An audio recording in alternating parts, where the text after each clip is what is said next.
ಮೊದಲ ಉಪಚುನಾವಣೆಯ ನೆನಪಿಗೂ ಈಗ ನಡೀತಾ ಇರುವಂತಹ ಚುನಾವಣಾ ಪ್ರಕ್ರಿಯೆಗೂ ಹೆಂಗ್ ಅನಿಸ್ತಾ ಇದೆ? ಏನ್ ಡಿಫ್ರೆನ್ಸ್ ಅನಿಸ್ತಾ ಇದೆ? ಎಲ್ಲ ಕೂಡ ರಾಜ್ಯ ಕಾಂಗ್ರೆಸ್ನ ನಾಯಕರು ಕಾರ್ಯಕರ್ತರುಗಳು ಅವರ ಜವಾಬ್ದಾರಿ ಮೇಲೆ ಆ ಚುನಾವಣೆ ನಡೀತು. ನಂದೇನು ಅದಕ್ಕೆ ಪಾತ್ರ ಕಡಿಮೆ.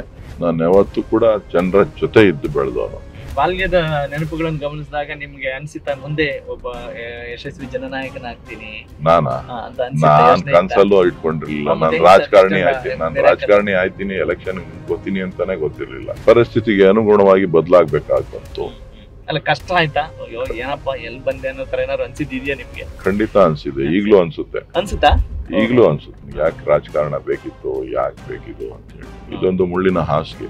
ಈ 10 ಪೈಸೆಗೆ 1 ಲೀಟರ್ ನೀರು ಅಂತ ಹೇಳಿ RO ಸಿಸ್ಟಮ್, ಮಿನರಲ್ ವಾಟರ್, ಶುದ್ಧ ಕುಡಿಯುವ ನೀರಿನ ಘಟಕಗಳನ್ನ ಸ್ಥಾಪನೆ ಮಾಡಿದ್ದೆ ನಾನು. ನನ್ನ ಕ್ಷೇತ್ರದಲ್ಲಿ 2 ESI ಹಾಸ್ಪಿಟಲ್ಗಳನ್ನ ಮಂಜೂರಾತಿ ಮಾಡಿಸಿದ್ದೇನೆ. ಈ ಪ್ರಚಾರ ಎಷ್ಟು ಮಹತ್ವ ನಿಮ್ಗೆ ಅಂತ? ಸುಳ್ಳು ಮತ್ತು ಸತ್ಯಕ್ಕೆ ನಡೆಯುವಂತ ಚುನಾವಣೆ. ನನ್ನ ಕೆಲಸ ಕಾರ್ಯಗಳ ಬಗ್ಗೆ ನನಗೆ 100% ಸಂತೃಪ್ತಿ ಇದೆ. ಸೃಷ್ಟಿ ಕರೆಕ್ಟ್ ಆಗಿತ್ತು ಅಂತ ಅಂದ್ರೆ ಸೃಷ್ಟಿ ಕರೆಕ್ಟ್ ಆಗುತ್ತೆ. Sir, DK Shivakumar, DK Suresh family ಅಂತ ಹೇಳಿದ್ರೆ HD ದೇವೇಗೌಡರ ಫ್ಯಾಮಿಲಿಗೂ ತುಂಬಾ ಪ್ರೀತಿ ಅಲ್ಲ, ಯಾಕೆ? ಆ ಫ್ಯಾಮಿಲಿಯ ಆಶೀರ್ವಾದ ನಿಮಗೆ ಇದ್ರಲ್ಲಿ ತುಂಬಾ ಇದ್ದಂಗಿದೆ. ಫ್ಯಾಮಿಲಿ ಆಶೀರ್ವಾದ ನನಗೆ ಬೇಕಾಗಿಲ್ಲ. ಪ್ರಿಯ ವೀಕ್ಷಕರೇ ನಮಸ್ಕಾರ. ಕಾರ್ಯಕ್ರಮವನ್ನು ನೋಡಿ ಸುಮ್ಮನಾಗಬೇಡಿ, ನಮ್ಮ ವಾಹಿನಿಯನ್ನ ಸಬ್ಸ್ಕ್ರೈಬ್ ಮಾಡ್ಕೊಳ್ಳಿ.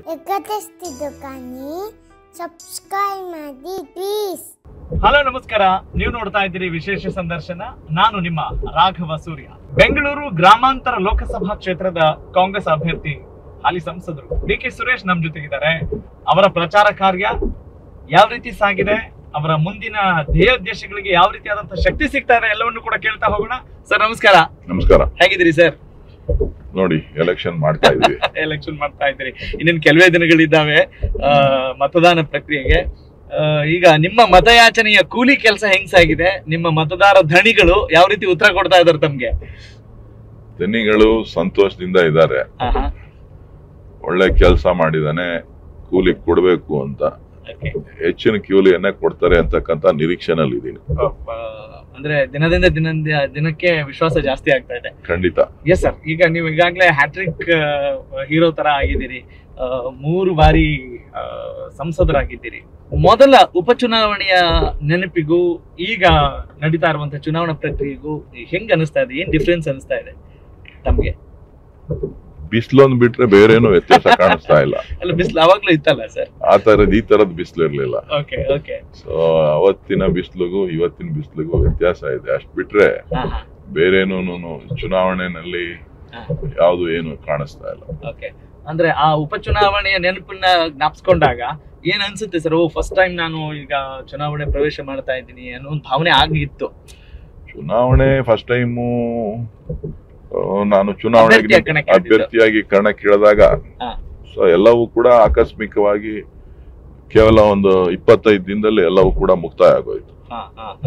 ಸೊ ನಂದೇನು ಅದಕ್ಕೆ ಪಾತ್ರ ಕಡಿಮೆ. ಸೊ ಎಲ್ಲ ಕೂಡ ರಾಜ್ಯ ಕಾಂಗ್ರೆಸ್ನ ನಾಯಕರು ಕಾರ್ಯಕರ್ತರುಗಳು ಅವರ ಜವಾಬ್ದಾರಿ ಮೇಲೆ ಆ ಚುನಾವಣೆ ನಡೀತು ಸಂಪೂರ್ಣವಾಗಿ. ಸೊ ನಂತರದ ಚುನಾವಣೆಗಳು ನಾನು ಮಾಡ್ತಾ ಬಂದಿದ್ದೇನೆ. ಈ ಚುನಾವಣೆ ಕೂಡ ಎಲ್ಲ ಕಾರ್ಯಕರ್ತರ ನಾಯಕತ್ವದಲ್ಲಿ, ನಮ್ಮ ಮುಖಂಡರುಗಳ ನಾಯಕತ್ವದಲ್ಲಿ ಮಾಡ್ತಾ ಇದ್ದೀವಿ. ಅಂದ್ರೆ ಸರ್, ಈಗ ಎಲ್ರಿಗೂ ಒಂದೊಂದು ಹಿನ್ನೆಲೆ ಇರುತ್ತೆ, ಇಂಥ ಒಂದು ನಾಯಕರ ಗುಣ ಬರಲಿಕ್ಕೆ ಮತ್ತೆ ಚುನಾವಣೆಯ ಆ ತಂತ್ರಗಾರಿಕೆಗಳನ್ನ ಅರಿಯಲಿಕ್ಕೆ. ತಾವು ಈ ಸಂದರ್ಭದಲ್ಲಿ ದೊಡ್ಡಾಲಹಳ್ಳಿ ಕೆಂಪೇಗೌಡರನ್ನ, ತಮ್ಮ ತಂದೆಯವ್ರನ್ನ ಹೇಗೆ ನೆನೆಸ್ಕೊತೀರಿ? ನೋಡಿ, ನಮ್ಮ ತಂದೆ ನಮ್ಮ ಮಕ್ಳಿಗೆ ಯಾವುದೇ ತೊಂದರೆ ಆಗ್ಬಾರ್ದು ಅಂತ ಹೇಳಿ ಪ್ರತಿಯೊಂದು ಹಂತದಲ್ಲೂ ಕೂಡ, ಶಿಕ್ಷಣಕ್ಕೆ ಇರ್ಬೋದು, ಬೇರೆ ರೀತಿನಲ್ಲಿರ್ಬೋದು, ನಾವು ದೊಡ್ಡವರಾದ್ಮೇಲೆ ಇರ್ಬೋದು, ಪ್ರತಿಯೊಂದು ಹಂತದಲ್ಲೂ ಕೂಡ ಅವರು ನಮ್ಗೆ ಆಶೀರ್ವಾದ ಮಾಡ್ತಾ ನಮ್ಗೇನ್ ಬೇಕೋ ಅದನ್ನೆಲ್ಲವನ್ನು ಕೂಡ ಒದಗಿಸ್ಕೊಟ್ಟಿದ್ದಾರೆ.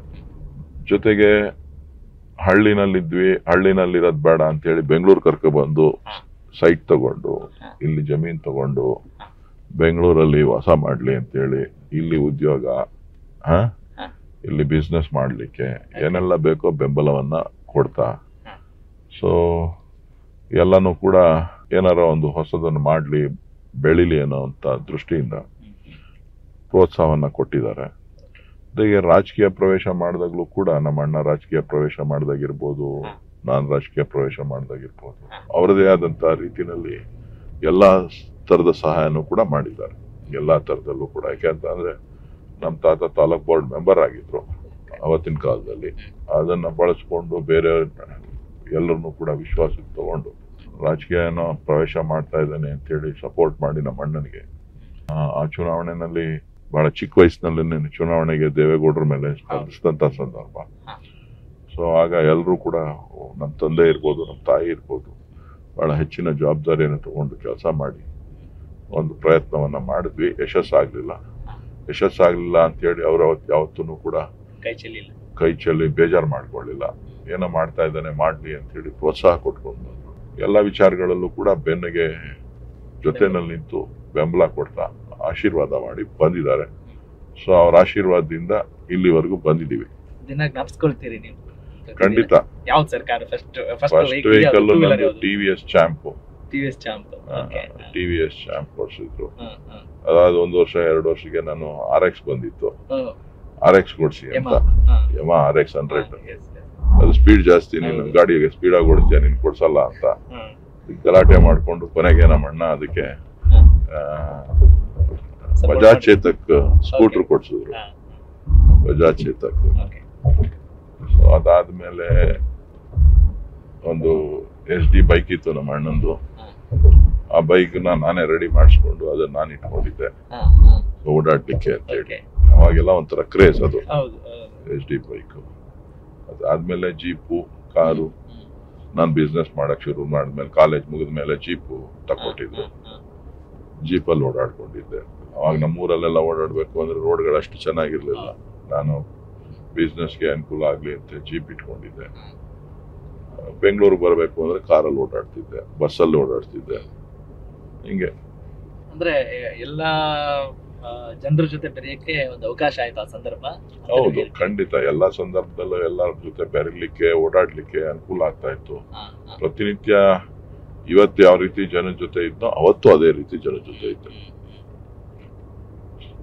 ಈಗಲೂ ಕೂಡ ನಾನು ನೋಡ್ತಾ ಇದ್ದೆ, ಈಗ ನಿಮ್ಮ ಮನೆಗೆ ಬರುವಂತಹ ಕಾರ್ಯಕರ್ತರು ಇರ್ಬೋದು, ಜನಸಾಮಾನ್ಯರು ಇರ್ಬೋದು, ಆಮೇಲೆ ಬೇರೆ ಹೊರಗಡೆ ಮಾತನಾಡಿಸಿದಂಥ ರೀತಿ ಇರ್ಬೋದು, ಎಲ್ಲೂ ನೀವೊಬ್ಬ ಸಂಸದರು ಅಥವಾ ಒಂದು ದೊಡ್ಡ ರಾಜಕೀಯ ಕುಟುಂಬದಿಂದ ಬಂದಂಥವ್ರು ಅನ್ನೋ ಇದನ್ನ ಎಲ್ಲೂ ನೋಡ್ರೆ ನಮ್ಮವ್ರಿ, ನಮ್ಮ ಅಣ್ಣನೋ ತಮ್ಮನೋ ತರದಲ್ಲಿ ಮಾತನಾಡ್ತಾರೆ.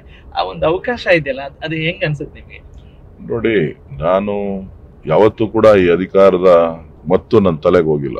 ನಾನು ಯಾವತ್ತೂ ಕೂಡ ಜನರ ಜೊತೆ ಇದ್ದು ಬೆಳೆದವನು, ಜನರ ಕಷ್ಟ ಸುಖಗಳನ್ನ ಕೇಳಿ ಬೆಳೆದವನು. ಅವರ ಸಮಸ್ಯೆ ಗೊತ್ತಿದ್ರೆ ಮಾತ್ರ ನಾನು ಏನಾದ್ರು ಮುಂದೆ ಏನ್ ಮಾಡ್ಬೇಕು ಅಂತ ಹೇಳಿ ಅರ್ಥ ಮಾಡ್ಕೊಂಡು ಕೆಲಸ ಮಾಡ್ಲಿಕ್ಕೆ ಸಾಧ್ಯ. ಸೊ ಹಾಗಾಗಿ ಪ್ರತಿಯೊಬ್ಬರು ಕೂಡ ನಾನು ಆಲಿಸ್ತೇನೆ, ಅವರ ಕಷ್ಟ ಸುಖಗಳಿಗೆ ಸ್ಪಂದಿಸ್ತೇನೆ. ಹಾಗಾಗಿ ಪ್ರತಿಯೊಬ್ರು ಕೂಡ ನಿರೀಕ್ಷೆ ಇಟ್ಕೊಂಡು ಬರ್ತಾರೆ, ಏನಾರ ಒಂದಷ್ಟು ಒಳ್ಳೆ ಕೆಲಸ ನಮಗೆ ಅನುಕೂಲ ಮಾಡ್ಕೊಡ್ತಾರೆ ಅನ್ನೋ ವಿಶ್ವಾಸದಿಂದ ಬರ್ತಾರೆ. ಸೊ ಇದು ನಿರಂತರವಾಗಿದೆ. ಅಂದ್ರೆ ಒಂದು ಕುಟುಂಬದ ರೀತಿ ನೋಡ್ತಾ ಇದ್ದಾರೆ ಅನ್ನೋದು ಗೊತ್ತಾಗ್ತಾ ಇರುತ್ತೆ ಸರ್. ಹಾಗೇನೆ ಈಗ DK ಶಿವಕುಮಾರ್ ಸರ್ ಬೆಂಬಲ ಈಗಿದೆಯಲ್ಲ, ಅದೇ ರೀತಿ ಮುಂಚೆಯಿಂದ ಚಿಕ್ಕಂದಿನಲ್ಲೂ ಹಾಗೆ ಇತ್ತ ನಿಮ್ಮ ಜೊತೆ? ಸಣ್ಣ ಪುಟ್ಟಕ್ಕೆಲ್ಲ ಮುನಿಸಿಗಿನಿಸಿ ಏನು ಇರ್ತಿರ್ಲಿಲ್ವಾ? ಚಿಕ್ಕ ಹುಡುಗನಿಂದ ನಮ್ಮಣ್ಣ ತಂದೆ ತರ ನೋಡ್ಕೊಂಡಿದ್ದಾರೆ. ನನಗೇನ್ ಬೇಕು ಬೇಡ, ನಮ್ಮಪ್ಪ ಏನಾರ ಕೊಡ್ಸ್ಲಿಲ್ಲ ಅಂದ್ರು ನಮ್ಮಣ್ಣ ಆಯ್ತು ಏನೋ ನನ್ನ ತಮ್ಮ ಕೇಳ್ತಾವನೆ ಅಂತ ಕೊಡ್ಸ್ಕೊಂಡ್ ಬಂದಿದ್ದಾರೆ. ಇವತ್ತೇ ಅಲ್ಲ, ಚಿಕ್ಕದ್ರಿಂದನೂ ಅಷ್ಟೇ. ಅಂದ್ರೆ ಈ ಬಾಲ್ಯದ ನೆನಪುಗಳನ್ನು ಗಮನಿಸಿದಾಗ ನಿಮ್ಗೆ ಅನ್ಸಿತಾ ಮುಂದೆ ಒಬ್ಬ ಯಶಸ್ವಿ ಜನನಾಯಕನಾಗ್ತೀನಿ ಅಂತ? ನಾನ್ ಕನ್ಸಲ್ಲೂ ಇಟ್ಕೊಂಡಿರ್ಲಿಲ್ಲ. ನಾನು ರಾಜಕಾರಣಿ ಆಯ್ತೀನಿ, ಎಲೆಕ್ಷನ್ ನಿಂತ್ಕೋತೀನಿ ಅಂತಾನೆ ಗೊತ್ತಿರ್ಲಿಲ್ಲ. ಇದೆಲ್ಲನೂ ಕೂಡ ಮಿರಾಕಲ್ ಅಂತಾನೆ ಹೇಳ್ಬೇಕು. ನಾನಂತೂ ಯಾವತ್ತೂ ರಾಜಕೀಯಕ್ಕೆ ಬರಬೇಕು ಅನ್ನೋ ಭಾವನೆನೇ ಇಟ್ಕೊಂಡಿರ್ಲಿಲ್ಲ. ಬೈ ಎಲೆಕ್ಷನ್ ನಲ್ಲಿ, ಉಪಚುನಾವಣೆಯಲ್ಲಿ ನನ್ನನ್ನ ಬಲವಂತವಾಗಿ ಕನ್ವಿನ್ಸ್ ಮಾಡೋದು ನನಗೆ ಇಷ್ಟ ಇರಲಿಲ್ಲ. ಚುನಾವಣೆಗೆ ರಾಜಕಾರಣಕ್ಕೆ ಬರಲಿಕ್ಕೆ ನಮ್ಮಣ್ಣ ಒಬ್ರೆ ಸಾಕು, ಕ್ಷೇತ್ರದಲ್ಲಿ ನೋಡ್ಕೊಂಡು ಸಾಕು, ಕಾಲ ಕಳೆಯ ನನ್ನ ಭಾವನೆ ಇತ್ತು. ಸೊ ಕೊನೆಗೆ ಎಲ್ಲರ ಒತ್ತಡ, ಹಿಂದೆ ಕೂಡ 2-3 ಸಾರಿ ನಿಲ್ಬೇಕು ಅಂತಕ್ಕಂಥ ಮಾತನ್ನು ಹೇಳಿದ್ರು. ನಾನು ಅದನ್ನ ಸ್ಟ್ರೈಟ್ ಅವೇ ರಿಜೆಕ್ಟ್ ಮಾಡಿದ್ದೆ. ಈ ಕೊನೆಗೆ MP ಎಲೆಕ್ಷನ್, ಬೈ ಎಲೆಕ್ಷನ್ಸ್ ಬಂದಾಗ ಎಲ್ಲ ನನ್ನ ರಿಲೇಟಿವ್ಸು, ಫ್ರೆಂಡ್ಸು, ನಮ್ಮಪ್ಪ ಅಮ್ಮ, ನಮ್ಮಣ್ಣ ಬಹಳ ಫೋರ್ಸ್ ಮಾಡಿ ಕೊನೆಗೆ ಪಾರ್ಟಿ ಹೈಕಮಾಂಡ್ ಡಿಸಿಷನ್, ನೀನು ನಿಂತ್ಕೋಬೇಕು ಅದು ಇದು ಅಂತ ಹೇಳಿ ಕೊನೆಗೆ ಒಪ್ಪಿಗೆ ಸೂಚಿಸಿ ಚುನಾವಣೆಯಲ್ಲಿ ಸ್ಪರ್ಧೆ ಮಾಡಿದೆ. ಚುನಾವಣೆ ಹೆಂಗಾಯ್ತು ಅಂತಾನೂ ಗೊತ್ತಿಲ್ಲ, ಏನಾಯ್ತು ಅಂತಾನೂ ಗೊತ್ತಿಲ್ಲ. ಗೆದ್ಬಿಟ್ಟು MP ಆಗ್ಬಿಟ್ಟಿದ್ದೆ. ಅಂದ್ರೆ ಸರ್ ಈಗ ನೀವು ಹೇಳ್ತಾ ಇರೋ ಮಾತನ್ನ ಗಮನಿಸ್ತಾ ಇದ್ರೆ ಅಂದ್ರೆ ಪ್ರಯತ್ನ ಇರುತ್ತೆ, ಬಟ್ ಅದು ಲೀಲಾಜಲವಾಗಿ ನಡೀತು, ಹೇಗ್ ನಡೀತು ಅಂತ ಗೊತ್ತಿಲ್ಲ. ಅಂದ್ರೆ ನೀವು ದೈವ ಭಕ್ತರು ಕೂಡ ಹೌದು, ಎಲ್ಲ ಒಂದು ಭಗವಂತನ ಇಚ್ಛೆಯಿಂದ ಸಾಕ್ತಾ ಇದೆ ಅನ್ನೋ ಅರ್ಥವಾ, ಅಥವಾ ಎಲ್ಲವೂ ಬೇಕು? ಏನ್ ಅನ್ಸುತ್ತೆ ನಿಮ್ಗೆ ಈ ಯಶಸ್ಸನ್ನ ನೋಡಿದಾಗ ಅಥವಾ ಜೀವನ ನೋಡಿದಾಗ, ಈ ದೇವ್ರು ಅಂತ ಜ್ಞಾಪಿಸ್ಕೊಂಡಾಗ? ಅವತ್ತು ಭಗವಂತನ ಇಚ್ಛೆನೂ ಇತ್ತು, ನಮ್ಮ ಅಣ್ಣನ ಶ್ರಮನೂ ಇತ್ತು, ನಮ್ಮ ಅಣ್ಣನ ಏನು ಬೆಂಬಲ ಮತ್ತು ಪಕ್ಷದ ಸಪೋರ್ಟ್ ಸಂಪೂರ್ಣವಾಗಿ ಇದ್ದದ್ರಿಂದ ಅವತ್ತು ಚುನಾವಣೆಯಲ್ಲಿ ಗೆಲ್ಲಲಿಕ್ಕೆ ಸಾಧ್ಯ ಆಯ್ತು. ಸೊ ಜನ ನನ್ನನ್ನ DK ಶಿವಕುಮಾರ್ ತಮ್ಮ ಅಂತ ಹೇಳಿ ಗುರುತಿಸ್ತಾ ಇದ್ರು, DK ಸುರೇಶ್ ಅಂತ ಹೇಳಿ ಗುರುತಿಸ್ತಾ ಇರ್ಲಿಲ್ಲ, DK ಸುರೇಶ್ ಶಿವಕುಮಾರ್ ತಮ್ಮ ಅಂತ ಹೇಳಿ. ಸೊ ಹಾಗಾಗಿ ಸಾಕಷ್ಟು ಜನ ಎಲ್ಲ ಕಾರ್ಯಕರ್ತರುಗಳು ಜನರೆಲ್ಲರೂ ಕೂಡ ಒಂದು ಶಿವಕುಮಾರ್ ತಮ್ಮ ನಿಂತಿದ್ದಾನೆ ಅಂತ ಹೇಳಿ ಅವತ್ತು ಬೆಂಬಲ ಕೊಟ್ರು. ಪಕ್ಷ ಕೂಡ ಮುಖ್ಯಮಂತ್ರಿ ಸಿದ್ದರಾಮಯ್ಯನವರು ಅವತ್ತಿದ್ರು, ಸಿದ್ದರಾಮಯ್ಯನವರು, ಡಾಕ್ಟರ್ ಪರಮೇಶ್ವರ್ ಅವರೆಲ್ಲ ಬೆಂಬಲ ಕೊಟ್ಟು ಸೊ ಪ್ರತಿಯೊಂದು ಹಂತದಲ್ಲೂ ಕೂಡ ಈ ಸೀಟನ್ನು ಗೆಲ್ಲೇಬೇಕು ಅಂತ ಹೇಳಿ ಅವ್ರು ಮಾಡ್ಲಾಗಿ ನನಗೆ ಯಶಸ್ಸಾಯ್ತು. ಪರಿಸ್ಥಿತಿಗೆ ಅನುಗುಣವಾಗಿ ಬದಲಾಗಬೇಕಾಗಿ ಬಂತು. ಅಲ್ಲ, ಕಷ್ಟ ಆಯ್ತಾ? ಅಯ್ಯೋ ಏನಪ್ಪ ಎಲ್ಲಿ ಬಂದೆ ಅನ್ನೋ ತರ ಏನಾದ್ರು ಅನ್ಸಿದ್ಯಾ ನಿಮ್ಗೆ? ಖಂಡಿತ ಅನ್ಸಿದೆ, ಈಗ್ಲೂ ಅನ್ಸುತ್ತೆ. ಅನ್ಸುತ್ತಾ? ಈಗ್ಲೂ ಅನ್ಸುತ್ತೆ, ಈಗ್ಲೂ ಅನ್ಸುತ್ತೆ ನನ್ಗೆ ಯಾಕೆ ರಾಜಕಾರಣ ಬೇಕಿತ್ತು, ಯಾಕೆ ಬೇಕಿದು ಅಂತ ಹೇಳಿ. ಇದೊಂದು ಮುಳ್ಳಿನ ಹಾಸಿಗೆ. ಯಾರು ನೇರವಾದ ನಡೆ, ನೇರವಾದ ನುಡಿಯನ್ನ ಇಟ್ಕೊಂಡಿರ್ತಾರೆ, ಅದು ರಾಜಕಾರಣ ಅಷ್ಟು ಸುಲಭ ಅಲ್ಲ. ನಾನು ಒಬ್ಬ ಅಪೋಸಿಷನ್ ಪಾರ್ಟಿ MP, ನಾ ಚುನಾವಣೆಗೆ ಮೇಲೆ 10 ವರ್ಷಗಳ ಕಾಲ ಏನಿದ್ದೀನಿ. ಆದ್ರೂ ಕೂಡ ನನ್ನ ಕ್ಷೇತ್ರದಲ್ಲಿ ನಾನು ಇವತ್ತಿಗೂ ಕೂಡ ಏನಾರ ಒಂದು ಗೌರವ ಸಿಕ್ಕಿದೆ ಅಂತ ಅಂದ್ರೆ ನಾನು ಮಾಡ್ತಕ್ಕಂಥ ಕೆಲಸ, ನಾನು ಜನರ ಜೊತೆ ಇಟ್ಕೊಂಡಿರ್ತಕ್ಕಂಥ ಒಡನಾಟ. ಸೊ ಪ್ರತಿಯೊಂದು ಹಂತದಲ್ಲೂ ಕೂಡ ಅವ್ರ ಹತ್ರ ಅವ್ರಿಗೆ ಕಾನ್ಫಿಡೆನ್ಸ್ ತುಂಬುವಂತ ಕೆಲಸ ಮಾಡ್ತಾ ಬಂದಿದ್ದೀನಿ. ಅವರ ಸಮಸ್ಯೆಗಳನ್ನ ಅರ್ಥ ಮಾಡಿಕೊಂಡು ಸ್ಪಂದಿಸುವಂತ ನಿಟ್ಟಿನಲ್ಲಿ ಕೆಲಸ ಮಾಡಿರೋದ್ರಿಂದ ನಾನು ವಿರೋಧ ಪಕ್ಷದಲ್ಲಿ ಇದ್ರೂ ಕೂಡ ಅವರೆಲ್ಲರೂ ಕೂಡ ಜನ ಏನ್ ಹೇಳ್ತಾರೆ ಅಂದ್ರೆ, ನೀವ್ ಮನ್ಸ್ ಮಾಡಿದ್ರೆ ಕೆಲಸ ಆಗುತ್ತೆ, ನೀವ್ ಮನ್ಸ್ ಮಾಡಿ ಅನ್ನೋ ಅಂತ ಕಾನ್ಫಿಡೆನ್ಸ್ ಅವ್ರ ಹತ್ರ ಇದೆ. ಸರ್ ಹಾಗೇನೆ ಈಗ ಮುಳ್ಳಿನ ಹಾದಿ ಅಂದ್ರೂ ಕೂಡ ಈ 10 ವರ್ಷಗಳಲ್ಲಿ MP ಲ್ಯಾಡ್ ಸ್ಕೀಮ್ ನ ಚೆನ್ನಾಗಿ ಬಳಸ್ಕೊಂಡಂಥವ್ರು, ಸ್ಥಳೀಯ ಪ್ರದೇಶಾಭಿವೃದ್ಧಿಯ ನಿಧಿಯನ್ನ ಚೆನ್ನಾಗಿ ಸದ್ಬಳಕೆ ಮಾಡ್ಕೊಂಡಿದ್ದೀರಿ ಅನ್ನೋ ಒಂದು ಮಾತಿದೆ, ಮತ್ತು ಜನರ ಬಾಯಲ್ಲೂ ಅದನ್ನ ನಾವು ಕೇಳ್ತೀವಿ. ಎಲ್ಲ ನೀವು ಕೊಟ್ಟಿರುವಂತ ಸೌಲಭ್ಯಗಳನ್ನ ಗಮನಿಸಿದಾಗ ಹೇಗೆ ಇಷ್ಟೊಂದು ಕಷ್ಟ ಇದ್ರು ಕೂಡ, ಅಪೋಸಿಟ್ MP ಆಗಿದ್ರು ಕೂಡ, ಅಪೋಸಿಟ್ ಪಾರ್ಟಿಯ MP ಆಗಿದ್ರು ಕೂಡ ಹೇಗೆ ಸುಲಭ ಆಗಿತ್ತು ನಿಮ್ಗೆ? ಕಾನ್ಫಿಡೆನ್ಸ್ ಮಾತ್ರ ಬರ್ಲಿಕ್ಕೆ ಸಾಧ್ಯ ಹೆಂಗೆ, ಇನ್ನುಳಿದವ್ರಿಗೆ ಆಗಿಲ್ಲ ಅಂತ ಹೇಳಿದ್ರೆ ಏನ್ ಡಿಫ್ರೆನ್ಸ್ ಅನ್ಸುತ್ತೆ ನಿಮ್ಗೆ? ನೋಡಿ, MP ಲ್ಯಾಡ್ ಫಂಡ್ಸ್ ಏನ್ ಬರುತ್ತೆ ಅದನ್ನ ನಾವು ಯಾವ ರೀತಿಯ ಯಾವ ಕಾರ್ಯಗಳಿಗೆ ಕೊಡಬೇಕು ಅಂತಕ್ಕಂಥದ್ದು ಬಹಳ ಮುಖ್ಯ. ಒತ್ತಡ ಇರುತ್ತೆ, ನಮ್ಮ ಕಾರ್ಯಕರ್ತರಿಂದ ಒತ್ತಡ ಇರುತ್ತೆ, ಸಾರ್ವಜನಿಕರಿಂದ ಅನೇಕ ಬೇಡಿಕೆಗಳು, ಬೇರೆ ಬೇರೆ ರೀತಿಯ ಬೇಡಿಕೆಗಳಿರುತ್ತೆ. ನಮ್ಮ ಆಯ್ಕೆ ಯಾವುದು ಅನ್ನೋದು ಬಹಳ ಮುಖ್ಯ ಆಗುತ್ತೆ. ನಮ್ಮ ಆದ್ಯತೆ, ನಮ್ಮ ಆಯ್ಕೆ, ನಾವು ಯಾವುದಕ್ಕೆ ಆದ್ಯತೆ ಕೊಟ್ಟು ಯಾವುದನ್ನ ಆಯ್ಕೆ ಮಾಡ್ತೀವಿ ಅದು ಬಹಳ ಮುಖ್ಯ. ಸೊ ಹಾಗಾಗಿ ನನ್ನ ಆಯ್ಕೆ ಮತ್ತು ಆದ್ಯತೆ ಬಹಳ ಪ್ರಮುಖವಾದಂತ ವಿಚಾರಗಳನ್ನ ಸಾರ್ವಜನಿಕರ ದೃಷ್ಟಿಯಿಂದ, ಸಾರ್ವಜನಿಕರಿಗೆ ಅನುಕೂಲ ಆಗುವಂತ ದೃಷ್ಟಿಯಿಂದ ನಾನು ಮಾಡುವಂಥದ್ದು. ಸೊ ಹಾಗಾಗಿ ಎಲ್ಲರೂ ಕೂಡ ಅದು ನಾನು ಕೆಲವರೆಲ್ಲರೂ ರೋಡ್ ಕೊಡಿ, ಸಮುದಾಯ ಭವನ ಕೊಡಿ, ಇನ್ನೇನೋ ಕೊಡಿ, ಅದು ಕೊಡಿ, ಇದು ಕೊಡಿ ಅಂತ ಕೇಳ್ತಾರೆ. ಬಟ್ ನನ್ನ MP ಲ್ಯಾಡ್ ಇವತ್ತು ಕೂಡ ಬಹುತೇಕ 95% ಈಗಲೂ ಕೂಡ ನೀವು ಕಾಣಬಹುದು, ಈಗಲೂ ನೀವು ಕ್ಷೇತ್ರದಲ್ಲಿ ಕಾಣಬಹುದು. ಕಾರಣ ಏನು ಅಂತ ಅಂದ್ರೆ, ಈ 10 ಪೈಸೆಗೆ 1 ಲೀಟರ್ ನೀರು ಅಂತ ಹೇಳಿ RO ಸಿಸ್ಟಮ್, ಮಿನರಲ್ ವಾಟರ್, ಶುದ್ಧ ಕುಡಿಯುವ ನೀರಿನ ಘಟಕಗಳನ್ನ ಸ್ಥಾಪನೆ ಮಾಡಿದ್ದೆ ನಾನು ನನ್ನ ಕ್ಷೇತ್ರದಲ್ಲಿ.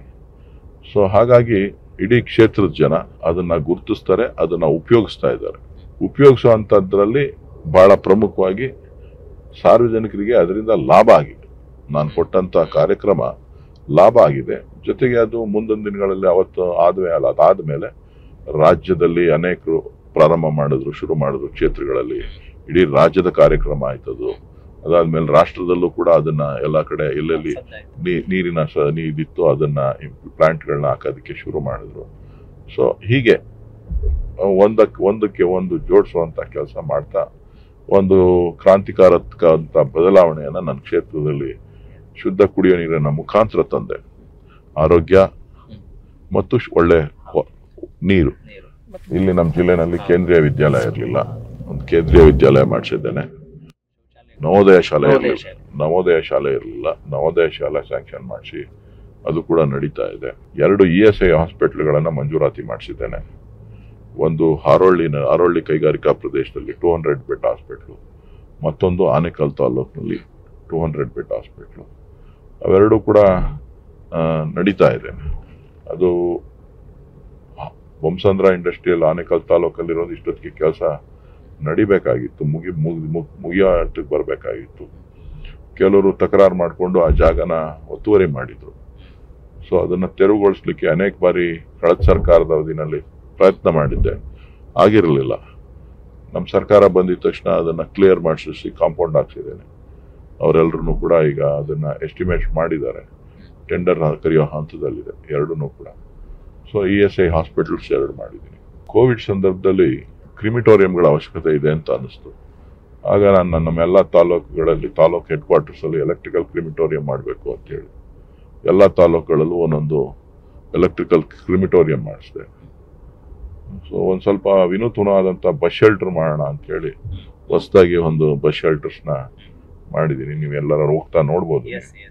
ಒಂದು ವಿಶೇಷವಾಗಿ ಒಂದು ವಿನ್ಯಾಸ ಮಾಡಿ ನಾನೇ ಡಿಸೈನ್ ಮಾಡಿದ್ದೀನಿ. ಇನ್ನು ಸ್ವಲ್ಪ ಚೇಂಜಸ್ ಇದೆ, ನೋಡೋಣ ಜನ ಏನ್ ತೀರ್ಮಾನ ಮಾಡ್ತಾರೆ ಅದನ್ನ ನೋಡಿ ಮಾಡೋದು. ಸೊ ಎಂತ ಅಂದ್ರೆ ಏನಾರ ಒಂದು ಕ್ರಿಯೇಟಿವಿಟಿ ಇರಬೇಕು ಅಂತಕ್ಕಂಥದ್ದು, ಹೊಸ ವಿಭಿನ್ನತೆ ವಿಶೇಷವಾಗಿರ್ಬೇಕು ಅಂತಕ್ಕಂಥ ದೃಷ್ಟಿಯಿಂದ ಮಾಡ್ಕೊಂಡು ಬಂದಿದ್ದೀವಿ. ನಿಮ್ಮ ಕ್ಷೇತ್ರದ ಜನತೆಗೆ ನಾವು ಪ್ರಶ್ನೆ ಮಾಡಿದಾಗ ಒಳ್ಳೆ ಕೆಲಸ ಮಾಡಿದಾರ್ರಿ ಅನ್ನೋ ಮಾತುಗಳು ಬಹಳಷ್ಟು ಕಡೆಗಳಿಂದ ಬರ್ತಾ ಇದಾವೆ.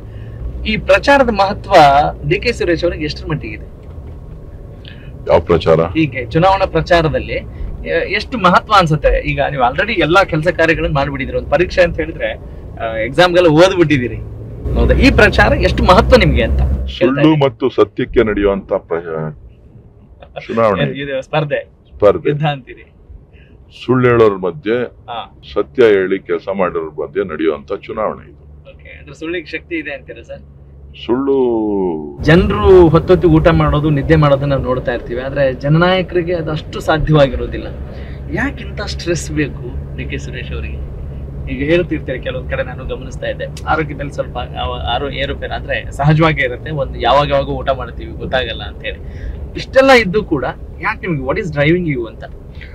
ನೋಡಿ, ನಾವು ರಾಜಕಾರಣಕ್ಕೆ ಬರ್ಬಾರ್ದಾಗಿತ್ತು, ಬಂದ್ಬಿಟ್ಟಿದೀವಿ.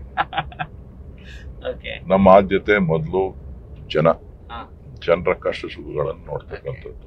ಎಷ್ಟೋ ಜನಕ್ಕೆ ಊಟ ಇರುತ್ತೋ ಊಟ ಇರಲ್ವೋ ಗೊತ್ತಿಲ್ಲ, ಅವರು ನಮ್ಮನ್ನೇ ನಂಬ್ಕೊಂಡಿರ್ತಾರೆ. ಸೊ ನಾವು ನಮ್ಮ ಆದ್ಯತೆಯನ್ನ ನಾವು ಕಾಪಾಡೋದಕ್ಕಿಂತ ಬೇರೆಯವರ ಆದ್ಯತೆಯನ್ನ ಗಮನದಲ್ಲಿಟ್ಕೊಂಡು ನಾವು ಕೆಲಸ ಮಾಡ್ಬೇಕಾಗುತ್ತೆ. ಸೊ ಹಾಗಾಗಿ ಇವತ್ತು ನಾವೆಲ್ಲರೂ ಕೂಡ ಈ ಊಟಕ್ಕೆ ವಿಶ್ರಾಂತಿಗೆ ಆದ್ಯತೆಯನ್ನ ಕೊಡ್ಲಿಕ್ಕೆ ಕಷ್ಟ ಆಗುತ್ತೆ. ಆದ್ರೆ ಸೇವೆ ನಮ್ಮ ಪರಮ ಗುರಿ ಅಂತಿದ್ದಾಗ ಇವೆಲ್ಲ ಬಿಡ್ಲೇಬೇಕಾಗುತ್ತೆ. ಸಂತೃಪ್ತಿ ಇದೆಯಾ ಸರ್ ನಿಮ್ಗೆ ಈ ಸೇವೆ ಬಗ್ಗೆ? ಈ ರಾಜಕಾರಣ ಅನ್ನೋ ಮುಳ್ಳಿನ ಹಾದಿಯಲ್ಲೂ ಕೂಡ ನಿಮ್ಮ ಕೆಲಸದ ಕಾರ್ಯವೈಖರಿಯ ಬಗ್ಗೆ? ನನ್ನ ಕೆಲಸ ಕಾರ್ಯಗಳ ಬಗ್ಗೆ ನನಗೆ 100% ಸಂತೃಪ್ತಿ ಇದೆ. ನಾನೇನು ಮಾಡಿದ್ದೇನೆ, ನನ್ನ ಬಗ್ಗೆ ನಾನು ಕೆಲಸ ಕಾರ್ಯಗಳನ್ನು ರಾಜಕಾರಣಕ್ಕೆ ಬಂದು ಒಬ್ಬ ಜನಪ್ರತಿನಿಧಿಯಾಗಿ ನನ್ನ ಕ್ಷೇತ್ರದಲ್ಲಿ ಒಂದಷ್ಟು ಒಳ್ಳೆ ಕೆಲಸಗಳನ್ನ ಮಾಡಿದ್ದೇನೆ. ನನ್ನ ಅವಧಿನಲ್ಲಿ ಒಂದು ಉತ್ತಮವಾದಂತ ರೀತಿನಲ್ಲಿ ಜನ ಜೊತೆ ಒಡನಾಟ ಇಟ್ಕೊಂಡಿದ್ದೀನಿ ಅಂತಕ್ಕಂಥ ಆತ್ಮತೃಪ್ತಿ ನನಗಿದೆ. ಕೇಂದ್ರ ಸರ್ಕಾರ ನಮ್ಮ ಜೊತೆ ಇಲ್ಲ, ಕೇಂದ್ರ ಸರ್ಕಾರದಿಂದ ಏನೇ ಪ್ರೋತ್ಸಾಹಗಳು ನಮಗೆ ಸಿಗೋದಿಲ್ಲ. ರಾಜ್ಯ ಸರ್ಕಾರ ಎಂಪಿಗಳು ಅಂತ ಅಂದ್ರೆ ತಾತ್ಸಾರ ಮನೋಭಾವ. ಎಂಪಿಗಳ ಜೊತೆ ಎಂಪಿಗಳಿಗೆ ಹೇಳದಂತ ಕೆಲಸ ಕಾರ್ಯಗಳು ಅಷ್ಟು ಸುಲಭವಾಗಿ ಮಾಡೋದಿಲ್ಲ. ಅವರ ಆದ್ಯತೆ ಶಾಸಕರು, ರಾಜ್ಯ ಸರ್ಕಾರದ ಆದ್ಯತೆ ಶಾಸಕರು. ಈ ಮಧ್ಯೆ ನಾವು ಕೆಲಸ ಮಾಡಬೇಕು. ಪ್ರವಾಹದ ವಿರುದ್ಧ ಈಸ್ತಿದ್ರಿ, ಹಾಗಾಗಿ ಸ್ವಲ್ಪ ಇದಾಗಿದೆ. ಇವತ್ತು ನಮ್ಮ ಸರ್ಕಾರ ಇದೆ, ಸಿದ್ದರಾಮಯ್ಯನವರು ಮುಖ್ಯಮಂತ್ರಿ ಆಗಿದ್ದಾರೆ, DK ಶಿವಕುಮಾರ್ ಉಪಮುಖ್ಯಮಂತ್ರಿ ಆಗಿರೋದ್ರಿಂದ ನನಗೆ ಸ್ವಲ್ಪ ಹೆಚ್ಚಿನ ಪ್ರಿವಿಲೇಜ್ ಕೆಲಸ ಮಾಡಿ, ವಿಶೇಷ ಅನುದಾನ ಅಲ್ಲ, ಪ್ರಿವಿಲೇಜ್ ಕೆಲಸ ಮಾಡ್ಲಿಕ್ಕೆ, ಸ್ಪಂದಿಸ್ಲಿಕ್ಕೆ, ಜನರಿಗೆ ಒಂದಷ್ಟು ಕೆಲಸಗಳು ಮಾಡೋದಕ್ಕೆ ಸ್ವಲ್ಪ ಹೆಚ್ಚು ಅವಕಾಶ ಜಾಸ್ತಿ. ಜನನಾಯಕರಾಗ ಬಯಸುವವರಿಗೆ ಯಾವೆಲ್ಲ ಗುಣಗಳಿರ್ಬೇಕು? ಆ ಕನಸುಗಳನ್ನ ಇಟ್ಕೊಂಡವ್ರಿಗೆ ನಿಮ್ಮ ಕಿವಿ ಮಾತೇನು? ಮೊದಲನೇದಿರ್ಬೇಕಾಗಿರತಕ್ಕಂಥದ್ದು ತಾಳ್ಮೆ, ಎರಡನೇದು ಸೇವಾ ಮನೋಭಾವ, ಸರ್ವಿಸ್ ಮೈಂಡ್ ಇರಬೇಕು. ರಾಜಕಾರಣಿ ಅಂತ ಕ್ಷಣಕ್ಕೆ ನಾನು ಹೇಳಿದ್ದೆಲ್ಲ ನಡೆಯುತ್ತೆ ಅನ್ನೋ ಭಾವನೆ, ಅಧಿಕಾರದ ಮತ್ತಿನಲ್ಲಿ ಇರಬಾರ್ದು. ಏಳು ಬೀಳುಗಳು ಬಹಳಷ್ಟು ಇರ್ತದೆ. ಟೀಕೆ ಟಿಪ್ಪಣಿಗಳನ್ನ ಎದುರಿಸುವಂತ ಗಟ್ಟಿತನ ಇರಬೇಕು. ಟೀಕೆ ಟಿಪ್ಪಣಿಗಳನ್ನ ಎದುರಿಸ್ಲಿಕ್ಕೆ ಇವೆಲ್ಲ ಇತ್ತು ಅಂತ ಅಂದ್ರೆ ಸಮಸ್ಯೆಗಳನ್ನ ಪರಿಹರಿಸಲಿಕ್ಕೆ ಏನ್ ಮಾಡ್ಬೇಕು ಅನ್ನೋದನ್ನ ಸರಿಯಾದ ದೃಷ್ಟಿಕೋನದಿಂದ ಮಾಡ್ಬೇಕು. ದೃಷ್ಟಿಕೋನ ಕರೆಕ್ಟ್ ಆಗಿರ್ಬೇಕು. ದೃಷ್ಟಿಕೋನ ಬೇರೆ ಬೇರೆ ಇರುತ್ತೆ ಅಂತಂದ್ರೆ ಬೇರೆ ಬೇರೆ ರೀತಿ ಆಗುತ್ತೆ. ಕರೆಕ್ಟ್. ದೃಷ್ಟಿ ಅಂತ ಸೃಷ್ಟಿ ವಿಷನ್ ಇರಬೇಕು ಅಂತ ನೀವು ಹೇಳ್ತಾ ಇದ್ರಿ. ದೃಷ್ಟಿ ಕರೆಕ್ಟ್ ಆಗಿತ್ತು ಅಂತ ಅಂದ್ರೆ ಸೃಷ್ಟಿ ಕರೆಕ್ಟ್ ಆಗುತ್ತೆ. ಕೆಲಸ ಕಾರ್ಯಗಳು ಸುಲಭವಾಗುತ್ತೆ. ದೃಷ್ಟಿ ಸರಿ ಇಲ್ಲ ಅಂತ ಅಂದ್ರೆ ಕಷ್ಟ ಆಗುತ್ತೆ. ನಾನು ಡ್ರೈವ್ ಮಾಡ್ಬೇಕು, ಬೈಕ್ ರೈಡ್ ಮಾಡ್ಬೇಕು ಅಂತೆಲ್ಲ ಅನ್ಸಿದ್ಯಾ ಯಾವಾಗಾದ್ರೂ? ತರ ಏನಿಲ್ಲ. ಇಲ್ಲ. ಡ್ರೈವಿಂಗು ಮಾಡ್ಬಿಟ್ಟಿದೀನಿ. ಯಾವಾಗ ಸರ್ ಲಾಸ್ಟ್ ಡ್ರೈವ್ ಮಾಡಿದ್ದೆ ಯಾವಾಗ ನೀವು? ಇಲ್ಲ, ಯಾವಾಗಾರ ಮಾಡ್ತಾ ಇರ್ತೀನಿ. ಅವಾಗ ಈ ಹುಡುಗರುಗಳು ಕರ್ಕೊಂಡು ಓಡ್ತಾ ಇರ್ತಾರೆ. ಅವಾಗ ಒಂದು 6 ತಿಂಗಳಿಗೆ 3 ತಿಂಗಳಿಗೆ ಸ್ನೇಹಿತರ ಜೊತೆ ಎಲ್ಲರ ಹೊರಗಡೆ ಹೋಗ್ತೀನಿ. ಬಿಸ್ನೆಸ್ಗೋಸ್ಕರ ಯುರೋಪ್, ಚೈನಾಗೆ ಬಹಳ ಹೋಗ್ತಾ ಇದ್ದೆ. ಜೊತೆಗೆ ಆ ಟೈಮಲ್ಲಿ ಹೋಗಿ ಬಂದ್ರೆ ಒಂದಷ್ಟು ನಮಗೂ ಕೂಡ ನಾಲೆಡ್ಜ್ ಇಂಪ್ರೂವ್ ಆಗ್ತಿತ್ತು.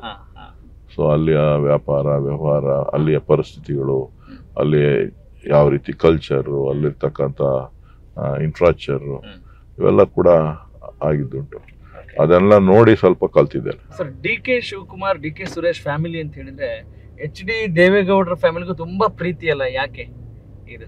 ಬಹುಶಃ ಎಲ್ಲೋ ಡಿ.ಕೆ. ಶಿವಕುಮಾರ್ ಅವರ ರಾಜಕೀಯಕ್ಕೆ ಎಲ್ಲೋ ಸಮಸ್ಯೆ ಆಗ್ಬೋದು ಭವಿಷ್ಯದಲ್ಲಿ ಅನ್ನೋಂಥ ಚಿಂತೆ ಅವ್ರಿಗಿರ್ಬೇಕು ಅಂತ ಕಾಣಿಸುತ್ತೆ. ಅದಕ್ಕೆ ಅಭದ್ರತೆ ಅಂತೀರಾ?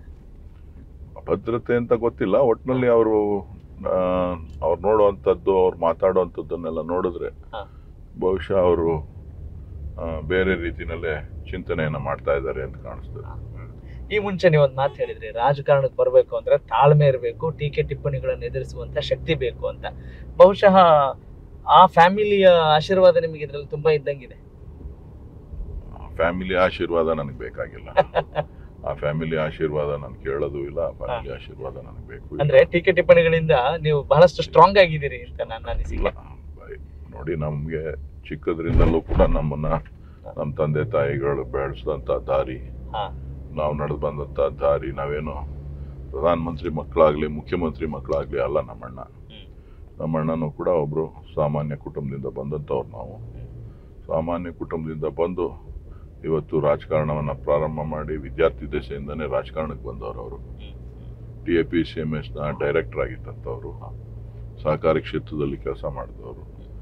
ಚುನಾವಣೆಗೆ ಬಂದು ನಂತರ ಜಿಲ್ಲಾ ಪಂಚಾಯತಿ ಸದಸ್ಯರಾಗಿ ವಿವಿಧ ಹಂತಗಳಲ್ಲಿ ಕೆಲಸ ಮಾಡ್ತಾ ಇವತ್ತು ಈ ಮಟ್ಟಕ್ಕೆ ಬಂದಿದ್ದಾರೆ. ಅವರ ಶ್ರಮ ಇದರ ಹಿಂದೆ ಇದೆ. ಸುಮಾರು 35-40 ವರ್ಷಗಳ ಹೋರಾಟ. ನಾವೇನು ಪ್ರೈಮ್ ಮಿನಿಸ್ಟರ್ ಫ್ಯಾಮಿಲಿ ಅಂತಾನೂ ಬರಲಿಲ್ಲ, ಚೀಫ್ ಮಿನಿಸ್ಟರ್ ಫ್ಯಾಮಿಲಿ ಅಂತಾನೂ ಬರಲಿಲ್ಲ. ಸ್ವಂತ ಶ್ರಮದ ಮೇಲೆ ಡಿ.ಕೆ. ಶಿವಕುಮಾರ್ ಅವರು ಇವತ್ತು ರಾಜಕಾರಣದಲ್ಲಿ ರಾಜ್ಯ ಗುರುಸುವಂತ ನಾಯಕರಾಗಿದ್ದಾರೆ. ಕರೋನಾ ಟೈಮಲ್ಲಿ ನೀವು ನಡೆದುಕೊಂಡಂತಹ ರೀತಿ ಬಹಳಷ್ಟು ಜನನಾಯಕರಿಗೆ ಪ್ರೇರಣೆಯಾಗಿತ್ತು. ಎಲ್ಲ ಒಂದ್ ಕಡೆ ಯಾರಿಗೋ ಜ್ವರ ಅಂತ ಅಂದ್ರೆ ಆ ಊರಲ್ಲಿ ಎಂಟೈರ್ ಊರ್ನೇ ಲಾಕ್ಡೌನ್ ಮಾಡಿ ಕ್ವಾರಂಟೈನ್ ಮಾಡುವಂಥದ್ದು, ಅವ್ರ ಕುಟುಂಬದವ್ರನ್ನ ಎಲ್ರೂ ಸಪ್ರೇಟ್ ಮಾಡಿ ಐಸೋಲೇಟ್ ಮಾಡುವಂಥದ್ದು. ಸೊ ಸಾಕಷ್ಟು ವಿಶೇಷವಾಗಿ ಹಳ್ಳಿಗಳಲ್ಲಿ ಈ ತರದ ವಾತಾವರಣ ಬಂದಾಗ ಅದು ಹೊಸ ಭಯ ಒಂಥರ. ಹಾಗಾಗಿ ಊರೂರನ್ನೇ ಯಾರನ್ನು ಒಳಗಡೆ ಪ್ರವೇಶ ಇಲ್ಲದೆ ಇರೋ ರೀತಿ ನೋಡ್ಕೊಳ್ಳುವಂಥದ್ದು.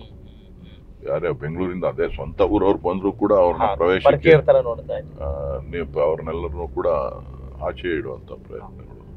ನಿಮಗೆ ಭಯ ಆಗ್ಲಿಲ್ವಾ ಸರ್ ಆ ಟೈಮಲ್ಲಿ? ಹೆಂಗೆ ಮುನ್ನುಗ್ತಿದ್ರಲ್ಲ?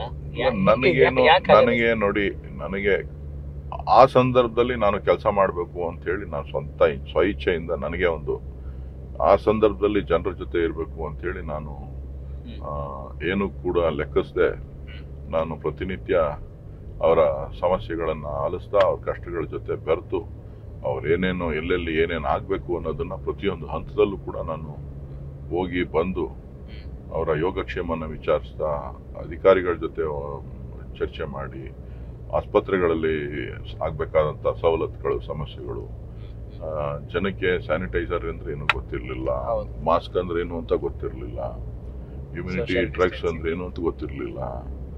ಸೊ ಈ ತರ ಎಲ್ಲ ಇದ್ದಂತ ಸಂದರ್ಭದಲ್ಲಿ ಪ್ರಧಾನ ಮಂತ್ರಿಗಳು ತಮಟೆ ಜಾಗಟೆ ಹೊಡೀರಿ ದೀಪ ಹಚ್ಚಿ ಅಂದ್ಬಿಟ್ರು. ಎಲ್ಲ ಜಾಗಟೆ ಹೊಡಿಯೋಕ್ಕೆ ದೀಪ ಹಚ್ಚೋದಕ್ಕೆ ಎಲ್ಲ ತಯಾರಾಗ್ಬಿಟ್ರು. ಕರೋನಾ ಹೊರಟೋಯ್ತಾ ಐತೆ ಪ್ರೈಮ್ ಮಿನಿಸ್ಟರ್ ಹೇಳ್ಬಿಟ್ಟು ಅಂತೇಳಿ. ಸೊ ಸುಳ್ಳು ಪ್ರಚಾರಕ್ಕೆ ಹೆಚ್ಚು ಆದ್ಯತೆಗಳು ಸಿಕ್ತು. ನಾವು ಮಾಡಿದಂಥ ಕೆಲಸ ಕಾರ್ಯಗಳು ಒಂದ್ ಕಡೆ ಸರ್ಕಾರ ಅದರಲ್ಲೇನೆ ಹಣ ಮಾಡಕ್ ಹೊರಟ್ಬಿಟ್ರು.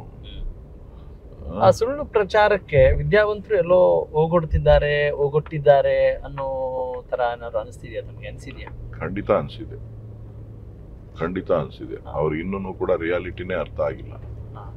ವಿದ್ಯಾವಂತರು ಏನಿದ್ದಾರೆ, ವಿದ್ಯಾವಂತರುಗಳಿಗೆ ಇನ್ನೂ ಕೂಡ ರಿಯಾಲಿಟಿ ಇದೆ. ಕೇಂದ್ರೀಯ ವಿದ್ಯಾಲಯ ಸರಿ ಪ್ಯಾನ್ ಮಾಡಿ.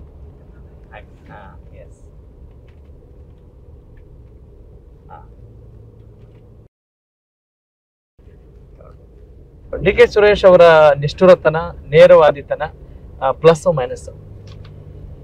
ನಾನು ಸ್ವಲ್ಪ ಇರೋದನ್ನ ಇದ್ದಂಗೆ ಹೇಳ್ಬಿಡ್ತೀನಿ. ಕೆಲಸ ಆಗುತ್ತೆ ಆಗಲ್ಲ ಅಂತ ಹೇಳ್ತೀನಿ. ಕೆಲವ್ರಿಗೆ ಅದಕ್ಕೆ ಇಡ್ಸೋದಿಲ್ಲ. ನನ್ನ ದೃಷ್ಟಿಕೋನ ಬಿಟ್ಟು ನಾನು ಆಚೆ ಹೋಗೋದಿಲ್ಲ. ಕೆಲವು ವಿಚಾರಗಳಲ್ಲಿ ನಾನು ಕಾಂಪ್ರಮೈಸ್ ಆಗೋದಿಲ್ಲ. ಸೊ ಹಾಗಾಗಿ ಕೆಲವರು ನನ್ನನ್ನ ಇಷ್ಟಪಡ್ತಾರೆ, ಕೆಲವರು ಅದನ್ನೇ ಇಷ್ಟಪಡ್ತಾರೆ. ನೈಸ್. ಅಂದ್ರೆ ಅದು ನಿಮ್ಮ ಯುನಿಕ್ ಸೆಲ್ಲಿಂಗ್ ಪಾಯಿಂಟ್ ಅಂತೀರಿ? ಸೆಲ್ಲಿಂಗ್ ಪಾಯಿಂಟ್ ಅದೇನೆ. ಓಕೆ ಸರ್, ಹೇಗೆ ಎಚ್ ಡಿ ಕುಮಾರಸ್ವಾಮಿ ಅವರು ಇತ್ತೀಚೆಗೆ ಹೆಣ್ಣು ಮಕ್ಕಳ ಬಗ್ಗೆ ಭಾಷಣದಲ್ಲಿ ಮಾತನಾಡುವಾಗ ಹೆಣ್ಣು ಮಕ್ಕಳು ಹಾದಿ ತಪ್ತಾ ಇದ್ದಾರೆ ಅನ್ನೋ ಮಾತು ಬಂತು. ಅಂದ್ರೆ ಪಂಚ ಗ್ಯಾರಂಟಿಗಳ ವಿಚಾರವನ್ನ ಅವ್ರು ಆ ರೀತಿ ನೋಡ್ತಾ ಇದ್ದಾರೆ. ಏನ್ ಹೇಳ್ತೀರಿ ಅದಕ್ಕೆ ತಾವು? ನೋಡಿ, ಹೆಣ್ಣು ಮಕ್ಕಳನ್ನ, ಸ್ತ್ರೀಯರನ್ನ ನಾವು ಅನೇಕ ವಿಧದಲ್ಲಿ ನಾವು ಗೌರವಿಸ್ತಾ ಇದ್ದೀವಿ. ನಮ್ಮ ಭಾರತೀಯ ಸಂಸ್ಕೃತಿಯನ್ನ ಅವ್ರು ಕಲ್ತಿಲ್ಲ ಅಂತ ಹೇಳಿದ್ರೆ ಪ್ರಧಾನಮಂತ್ರಿಗಳು ಹೇಳ್ಕೊಡ್ಬೇಕು ಅವ್ರಿಗೆ. ಯಾಕಂದ್ರೆ ಪ್ರಧಾನಮಂತ್ರಿಗಳನ್ನ ಅವರು ಮೆಚ್ಚಿದ್ದಾರೆ, ಇವರು ಮೆಚ್ಚಿದ್ದಾರೆ. ಸೊ ಹಾಗಾಗಿ ಪ್ರಧಾನಮಂತ್ರಿಗಳೇ ಹೇಳ್ಬೇಕು ಹೆಣ್ಣು ಮಕ್ಕಳ ಬಗ್ಗೆ ಏನು ಅಂತೇಳಿ. ನಾವು ತಾಯಿ ಸ್ಥಾನದಲ್ಲಿ ನೋಡಿದೀವಿ, ಸೋದರಿ ಸ್ಥಾನದಲ್ಲಿ ನೋಡಿರ್ತೀವಿ, ಪತ್ನಿ ಸ್ಥಾನದಲ್ಲಿ ನೋಡಿರ್ತೀವಿ. ಸೊ ಇವತ್ತು ದೇವ್ರ ಸ್ಥಾನದಲ್ಲೂ ನೋಡ್ತಾ ಇದ್ದೀವಿ. ದೇವ್ರ ರೂಪದಲ್ಲೂ ಕೂಡ ನಾವು ಹೆಣ್ಣು ಮಕ್ಕಳನ್ನ ಇವತ್ತು ಗಂಗೆ ಇರ್ಬೋದು, ಭೂದೇವಿ ಇರ್ಬೋದು, ಸರಸ್ವತಿ ಇರ್ಬೋದು, ಲಕ್ಷ್ಮಿ ಇರ್ಬೋದು, ಹೀಗೆ ಹಲವಾರು ರೂಪದಲ್ಲಿ ಚಾಮುಂಡಿ ಇರ್ಬೋದು, ಎಲ್ಲ ರೂಪದಲ್ಲೂ ಕೂಡ ನಾವು ನೋಡ್ತಾ ಇದ್ದೀವಿ. ಆದ್ರೆ ಇಂಥ ಕೀಳು ಅಭಿರುಚಿ ಯಾಕೆ ಅನ್ನೋದು ನನಗೆ ಗೊತ್ತಿಲ್ಲ. ಒಬ್ಬ ನಾಯಕರಾದಂಥವರು, ಒಬ್ಬ ಪ್ರಧಾನಮಂತ್ರಿ, ಮಾಜಿ ಪ್ರಧಾನಮಂತ್ರಿಗಳ ಕುಟುಂಬದಲ್ಲಿ 2 ಬಾರಿ ಮುಖ್ಯಮಂತ್ರಿ ಆದಂಥವ್ರು ಈ ರೀತಿಯ ಕೀಳು ಅಭಿರುಚಿ, ಕೀಳು ಇದು ಮಾತು ಬಹುಶಃ ಎಂಥವ್ರನ್ನು ಕೂಡ ಕೆಟ್ಟ ಸ್ಥಿತಿನಲ್ಲಿ, ಕೆಟ್ಟ ರೀತಿಯಲ್ಲಿ ನೋಡ್ಲಿಕ್ಕೆ ಸಾಧ್ಯ ಆಗ್ತದೆ.